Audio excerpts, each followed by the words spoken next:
You're lazy, whether you procrastinate, I wouldn't be in this position that I am in today. If not, it doesn't matter if you think you're underqualified. You will not catch me getting a computer science degree.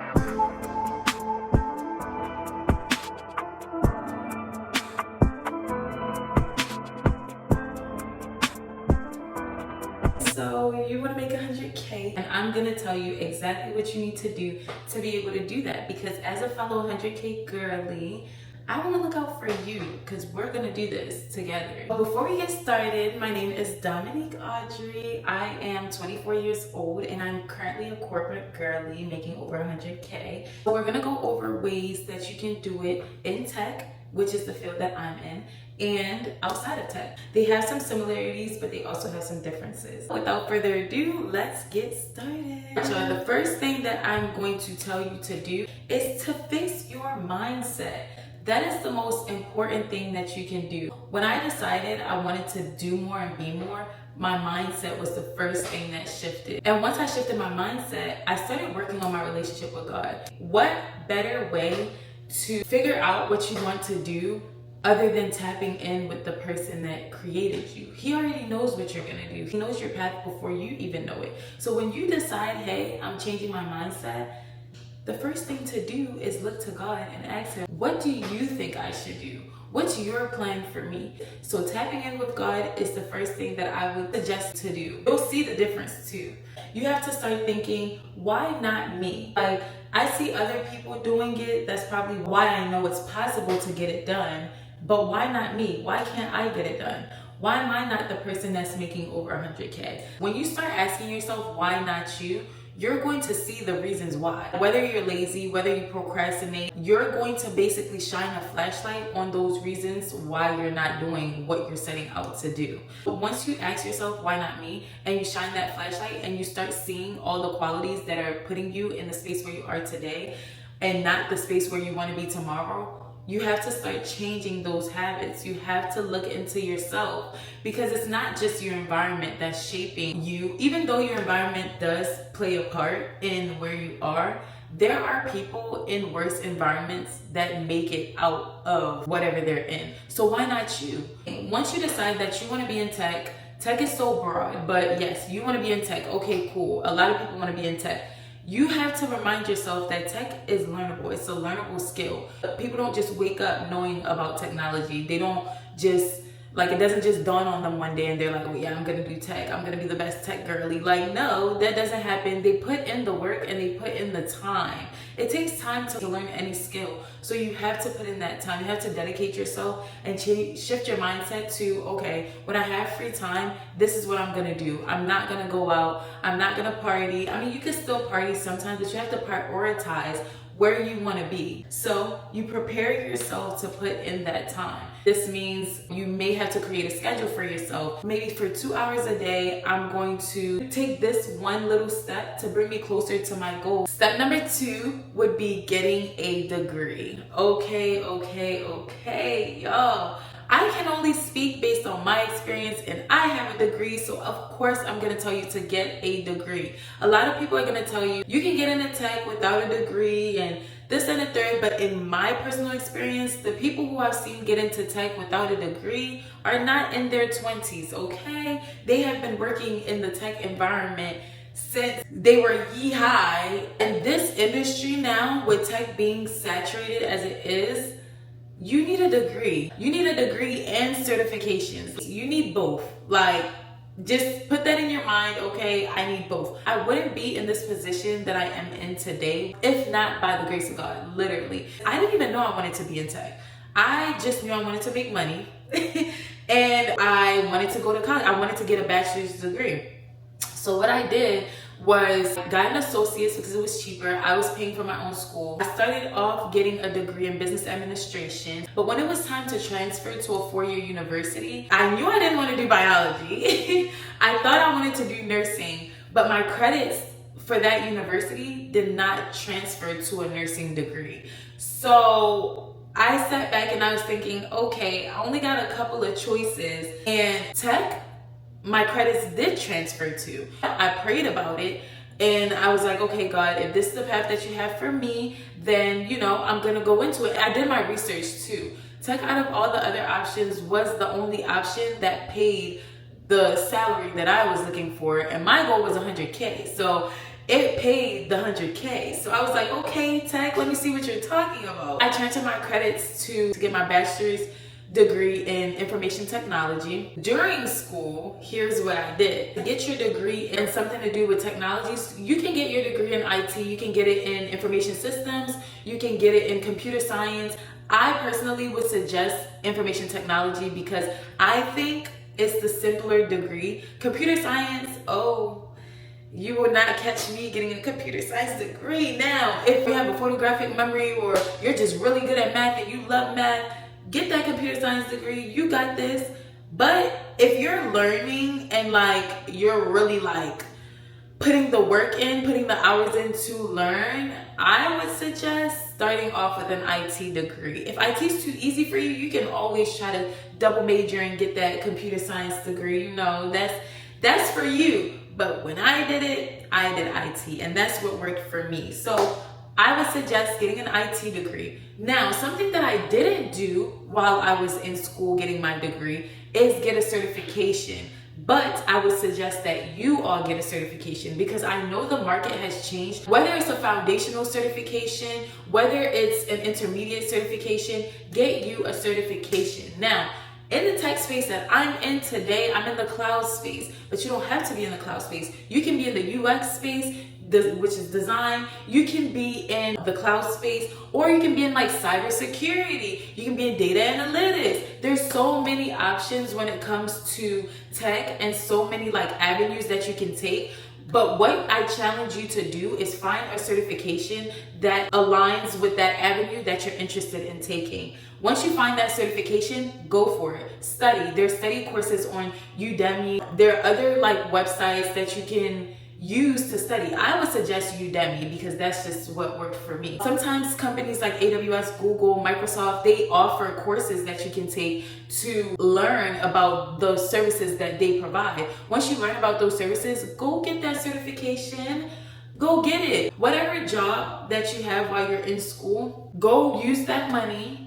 Don't spend it on partying or whatever. Spend it on getting a certification. Because when you're in a job market where everyone has degrees and they're trying to get in there, your degree is not going to make that much of a difference. What's going to make a difference is your certifications and what you also do outside of school. Bringing me to my next point, work on a project. Even if you're in school working on like an assignment that they're giving you, make sure you're keeping track of that assignment and start building your portfolio. When you're in these interviews that are gonna come up, you are going to need to explain to them from A to Z how you worked on a project, what you learned from that project, and how you feel you can apply that project and the skills you learned into the role that you're applying for. So you need to know that. You need to be able to, okay, I worked on this assignment. It wasn't just for school. I was actually interested in it, and this is how I was able to translate what I learned into my own personal project. You need to put yourself out there. Like I said, you're going to be interviewing. You gotta work on your social skills. You have to. There's no avoiding it. There's no other way. You have to believe within yourself that you can gain the skills to be in this position that you want to be. You're not gonna make 100K if you can't speak to someone about why you deserve that 100K. If you're in a meeting or you're in an interview, you're in the interview process and you're there like, oh yeah, you know, I want 100. I want this job because I think I'll do great at this job. No, I want this job because I know I will be great at this job. These are the reasons why. Even if your technical skills are not there yet, you need to be able to tell them that you're teachable. Not only do you take teaching from your school, but you also personally go out there and you try to teach yourself. Whether that be projects, your portfolio, YouTube videos, what you do outside of the norm that motivates you to be able to sit in front of this person and tell them that you deserve it. You need to have more of a motivation than just, yeah, I think I can do it. No, I know I can do it. And here's why you would be missing out if you don't pick me to be able to do it for your company. That's what the recruiters want to hear. My husband was able to help me out with that particular part. I always knew, you know, why not me? But when it came to speaking in front of people and explaining to them why not me, I was unprepared, y'all. Like my first interview for a major company, actually the company I work for today, one of the top companies in the tech industry, y'all, I was unprepared. But here's what I did to turn a no to a yes. My first interview went horrible. I thought it was gonna be a phone interview.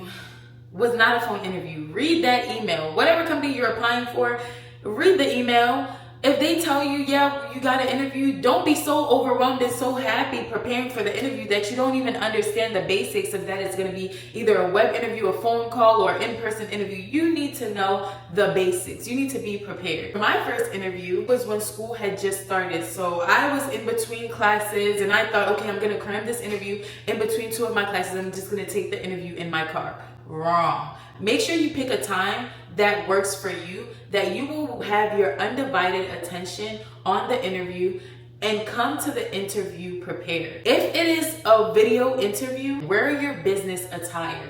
Do not just be so casual that, oh yeah, it doesn't even matter if you're applying for a remote job. Don't show up casually. They want to see that you feel like this position is important to you, not like you feel like it's just another day and yeah, here I am. Show up as the best version of yourself because that is what sets the tone for your interview. For me, I didn't show up as the best version of myself. I was in between classes. I was not dressed to impress. But luckily for me, and this is honestly by the grace of God, the interviewer gave me a second chance. I was in my car. My service was bad. She couldn't hear me half of the time. But she gave me an opportunity to do the interview again. I was so grateful. It's not even funny. Till this day, I'm so grateful to her. Oh my goodness. She let me know, hey, you can try to do this interview over at a time that works better for you. So I was like, okay, cool. And I picked a later time on that day.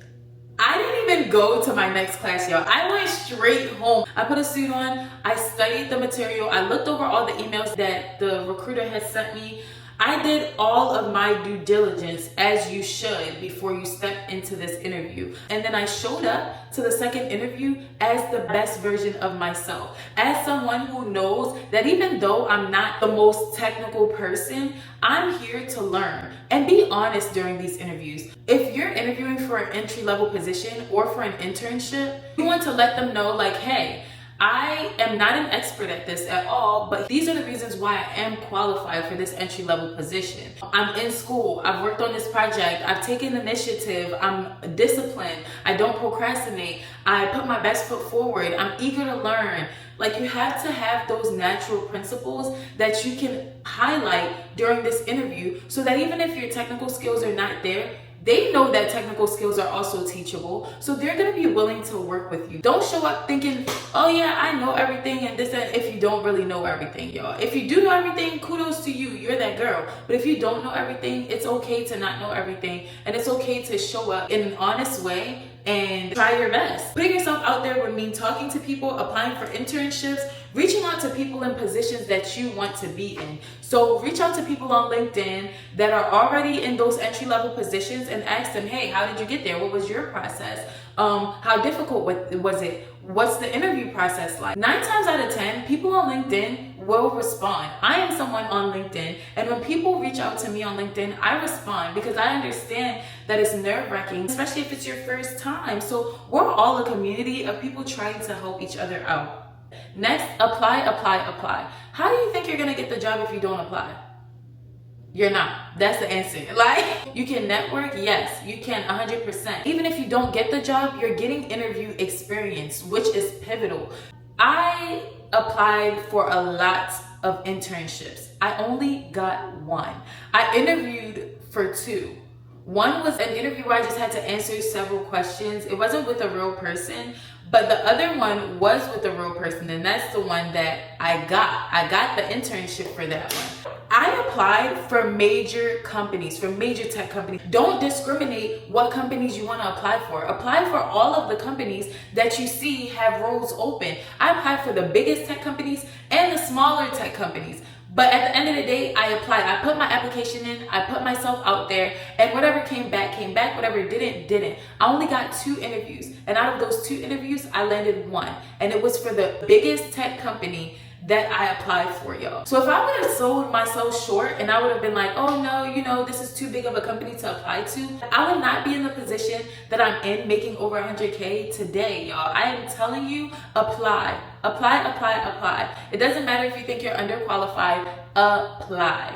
That is basically how I would go about getting 100K in the tech industry. So now we're gonna talk about making 100K in the non-tech industry, because I know it's possible. I know because my husband makes 100K as well, and he is not in tech. So if tech is not your thing and you're just like, yeah, no, love that for you, but it's not for me, this is the part for you, y'all. Similar to step 1 in tech, your mindset. Everything that I said about landing a 100K position in tech when it comes to your mindset, I'm saying it again. Mindset. Why not me? And what does God want me to do? If it's not tech, great. But what is it? Like, you have to change your mindset into thinking, okay, I know I don't want to go the traditional route. I may not want to go to school, but what do I want to do? And why am I not in a space that I want to be in today? Think about that. Pick out those habits that are bad, replace them with positive habits, and there you have it. That's step number 1, y'all. Step number 2 is figuring out what you actually want to do. If it's outside of school, what do you see that other people are doing that's landing them in these 100K jobs in their 20s without going to school? One thing that I've seen in particular is sales. You can get a sales job without going to school. You can also get a business degree, like a business administration degree, and go into sales. But you can also get a sales job without going to school. You can do hair, you can do nails, but if you want to do hair and if you want to do nails, please let that be your passion, y'all. Whatever industry you're going into, you have to figure out how and why it aligns with you. Why you're in this space, what is your motivation, and like why this field aligns with your natural motivation.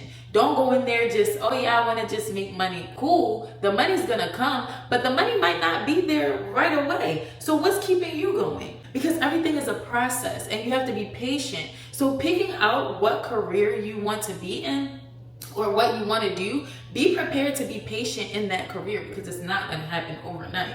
So if you do the service industry, make sure you're willing to put the time in to learn about the industry, because you're going to need to do that if you plan on making over 100K through that industry. That's step number 2. You can do Airbnb too, but make sure you're interested in the housing market. Make sure you're interested in like furnishing or whatever it is, interior decorating. If you're gonna do an Airbnb, you need to have those interests. Airbnb can take you there, but what are your actual interests? Why is it Airbnb? You have to figure out what you naturally are good at and you naturally enjoy doing, to be able to put yourself in a space where you're doing that every day and it doesn't feel like work. You have to ask yourself those types of questions. Next step is to learn. Whatever you want to do, you are going to have to learn how to do it, y'all. You have to put your best foot forward. You have to be prepared to apply yourself. Whether that be looking on YouTube, taking online classes, finding a mentor. Finding a mentor can be so pivotal, because when you find someone who's already done what you want to do, it's so much easier for them to tell you the mistakes not to make. That's rare to find, but make it a priority.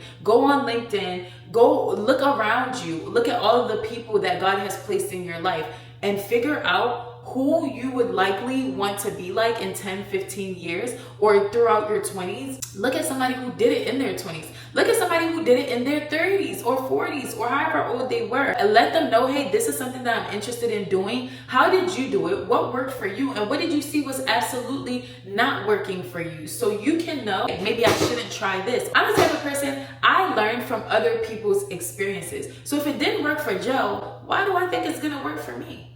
I'm not that special, you know, like I'm special, but if it did work for someone else, figure out what worked for them and you can apply it to your life. Not saying you have to do exactly what they did, but take the things that you can benefit from and leave the things that you're not really interested in doing. You can also learn from YouTube. YouTube is such a great avenue to find out what you want to do, and people are so giving on YouTube. It's such a cool community and environment. Instead of watching like all entertaining stuff on YouTube, watch videos from creators where you can actually learn from them. Next, put yourself out there, y'all. You cannot be something by staying in the house and not doing anything. You have to put yourself out there. You have to talk to people. You have to let people in on what you want to do. I'm not saying tell them and shout it out to the top of your lungs, but people have to know what you want in order to help you. Be able to explain your goal. There are different paths that you can take to reach a similar goal, but if you explain to someone your goal, likely they'll be able to give you even one piece of advice to help you get closer to that goal. So you have to talk to them. If you're doing sales, you have to apply for the roles, even the roles that you don't think you'll get, even the roles that you think you're underqualified for. We all have to start from somewhere, y'all. You gotta be a little delulu, for real, but some people call it delulu. I call it having faith, because through God, anything is possible. I know from my field, I was underqualified. I didn't have the experience, but I still applied. I still put myself out there. I still was able to explain to someone why they can give me the opportunity and why I deserve the opportunity, why this particular role speaks to me. And that's why you need to know why you're doing it besides the money, because it has to speak to you for you to be able to explain to someone, hey, this is why it speaks to me, this is why I deserve this chance. If you're in your 20s and you need an investment to get to where you want to go, you need to be able to explain to someone why they're going to get a return by investing in you. They're not just going to give you free money. I wish they would, but they're not. So you need to know the reasons why you're doing it. Last piece of advice that I would give is to keep track of your progress. Whether that's making an Instagram page, whether that's creating a LinkedIn, whether that's building a portfolio, you have to be able to show people what you've already done. More people are gonna trust you if they can see your work right in front of them. It's all good to talk to them about how, yeah, I did this, I did that, I did that. But if you can show them what you did, they can look and critique it themselves and see, okay, this person really knows what they're talking about. At that point, your work is speaking for itself. I'm qualified to do your hair because look at all the other people's hair that I've done. I'm qualified to sell for your company because look at all of the other companies that I sold for and look at what I did for them, you know? Like, build your resume. Care about the work that you're putting out there because your reputation is going to be everything. Build your portfolio and work on your reputation because those are the two things that are gonna get you where you want to go. Don't expect to make 100K in a day. I started off my position making 70 something K plus a $16,000 bonus. So I was making around like 90 something K. I worked there for 6 months and I got my promotion that gave me probably like 20K. So it put me over the 100K mark. But I had to work for 6 months consistently. There are people that started the position at the same time that I did, and they didn't apply themselves and they didn't make it to that 6 month mark. And even if they did make it to that 6 month mark, they didn't get promoted. You need to have your own motivation to get further, because it's one thing to get the job, get that entry level job. It may not give you 100K from jump, but if you stick with it, within 6 months to a year, I promise you, in the tech field and out of the tech field, you will be able to make 100K in your 20s. If you have a good manager, they will help you get to that goal, especially if it means staying within the company, y'all. Believe in yourself, you can do it. I know you can do it because I know I did it. Let's make 100K together. And next year, let's make 200K, y'all. Like, because why not? Why not us, you know? I know you're going to do it. Now you know you're going to do it. So go do it. And next time you come back to my video, you need to have reached out to someone who's in the position that you are in. You need to have at least applied to 50 positions. Do you want the job or not? Like, and you can always reach out to me as well. Here are my socials. You can reach out to me on Instagram. You can reach out to me on TikTok. And you can also just comment down below any questions that you have. If you want any more details about how I got to make 100K in my 20s, I'm more than happy to share them with you. Just comment below any questions that you have or anything else that you would like to know about my journey, and I'll be more than happy to share it with you. Bye, y'all.